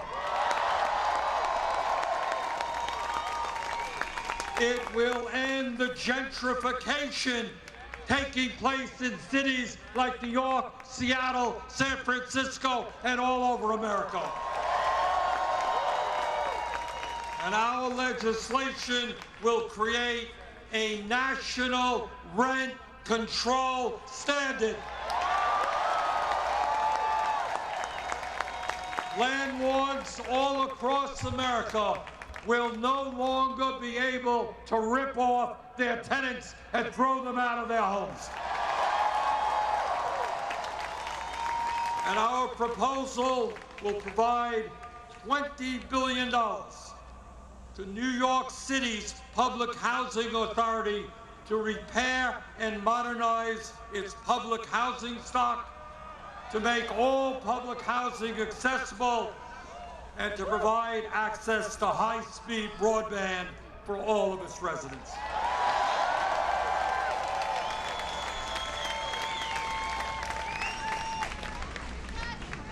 Let me say a word about an issue that I know is on the minds of all of us, and that is that we are going to end, once and for all, the broken and racist criminal justice system that exists in America.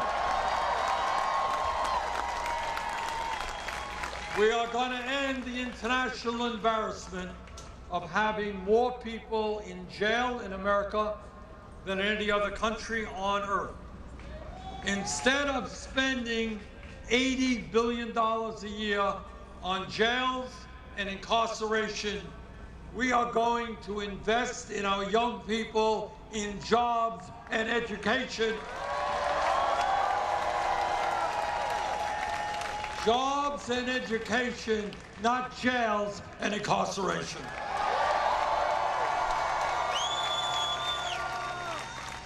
We're going to end private prisons and detention centers in America.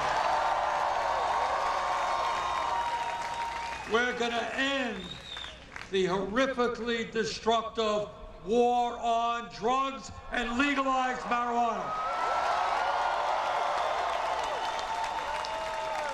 And we're going to end the disgrace of 400,000 people right now locked behind bars because they are too poor to afford cash bail. We're going to end cash bail in America. We're going to redefine criminal justice in America. Seems to me a little bit absurd that we have people in jail right now for selling marijuana when we have crooks on Wall Street and in the drug companies who have killed people all over this country not facing any criminal charges. How do you pay? How do you pay billions of dollars in fines for illegal behavior, and yet no criminal charges are made against the CEOs? What we believe in What we believe in is equal justice under the law, whether you're rich or whether you're poor. Today, we say to the American people that instead of demonizing the undocumented immigrants in this country, we're going to pass comprehensive immigration reform and provide a path toward citizenship for all the undocumented. On our first day in office, through executive order, we're going to provide legal status to the 1.8 million young people eligible for the DACA program and extend that program to their parents. We're going to develop a humane border policy for those who seek asylum. We will not be a government which snatches babies from the arms of their mothers or throws children into cages.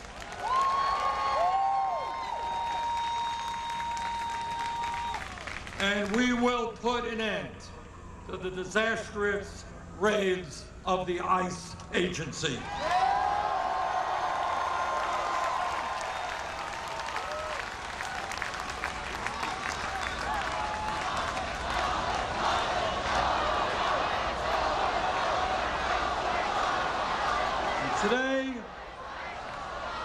Today on another issue that disgusts the American people who are sick and tired of seeing these mass shootings taking place all over the country. Our administration will take on the NRA. We're not going to be intimidated by that. We will move aggressively to end the epidemic of gun violence in this country and pass the common sense gun safety legislation that the overwhelming majority of American people want. Under our administration, people who should not have guns will not have guns.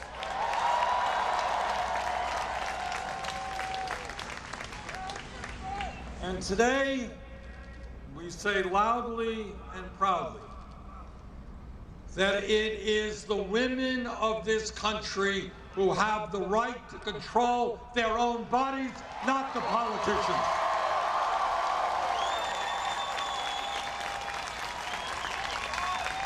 My promise to you is that I will never nominate anyone to the U.S. Supreme Court who is not 100% pro Roe v. Wade and a woman's right to control her own body. Now, you know, when I talk about the proposals that I think we should adopt to protect the working families of this country, I'm often criticized, and people say, Bernie, it's so expensive. How are you going to pay for these proposals? Well, let me tell you exactly how we're going to pay for these proposals. We're going to tell the wealthiest people in this country that they are going to start paying their fair share of taxes.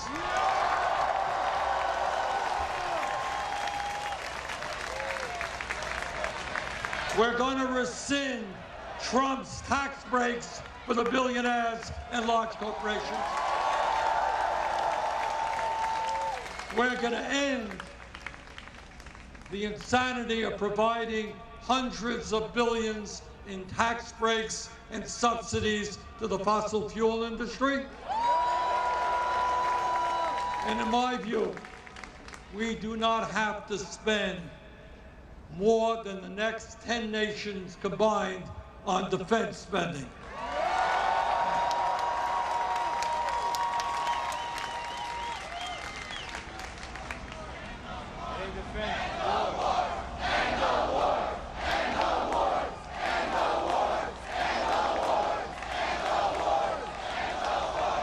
Standing before you today, I believe more than I have ever believed that we are at a moment in our great country's history where all of us coming together can create the America that we are entitled to have, the America that we know that we can become.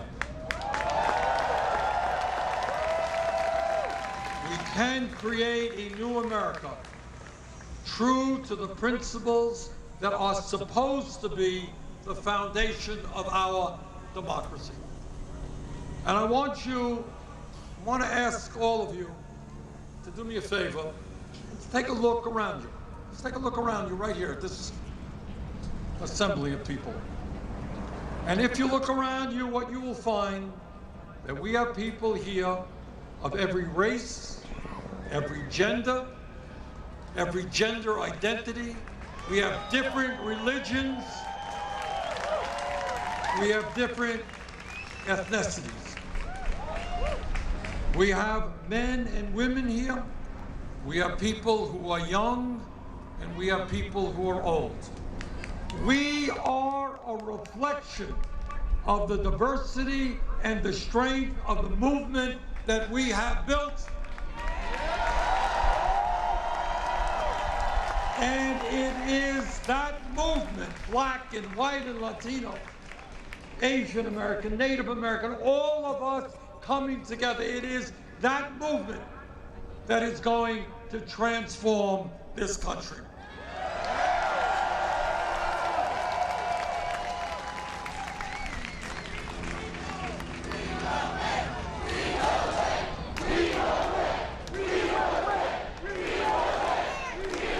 Now let me just tell you what you already know. And that our opponents, whether it is the Republican establishment, Democratic establishment, whether it is Wall Street, the insurance companies, drug companies, fossil fuel industry, military industrial complex, prison industrial complex, the whole damn 1%. They're not going to give up their wealth and their power without a fight.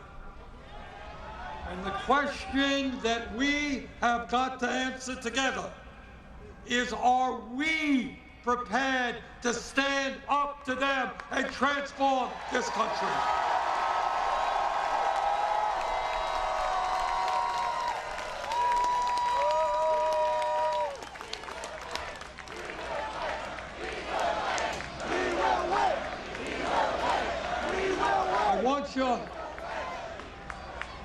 I want you all to take a look around and find someone you don't know.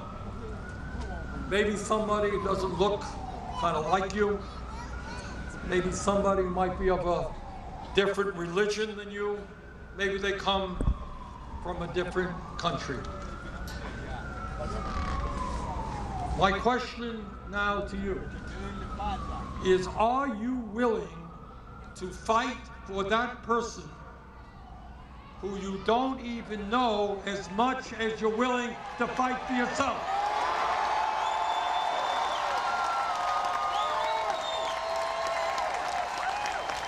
Are you willing to stand together and fight for those people who are struggling economically in this country? Are you willing to fight for young people drowning in student debt, even if you are not? Are you willing to fight to ensure that every American has health care as a human right, even if you have good health care? Are you willing to fight for frightened immigrant neighbors, even if you are native born? Are you willing to fight for a future for generations of people who have not yet even been born, but are entitled to live on a planet that is healthy and habitable. Because if you are willing to do that, if you are willing to love, if you are willing to fight for a government of compassion and justice and decency, if you are willing to stand up to Trump's desire to divide us up, if you are prepared to stand up to the greed and corruption of the corporate elite, if you and millions of others are prepared to do that, there is no doubt in my mind that not only will we win this election, but together we will transform this country. Thank you all very much.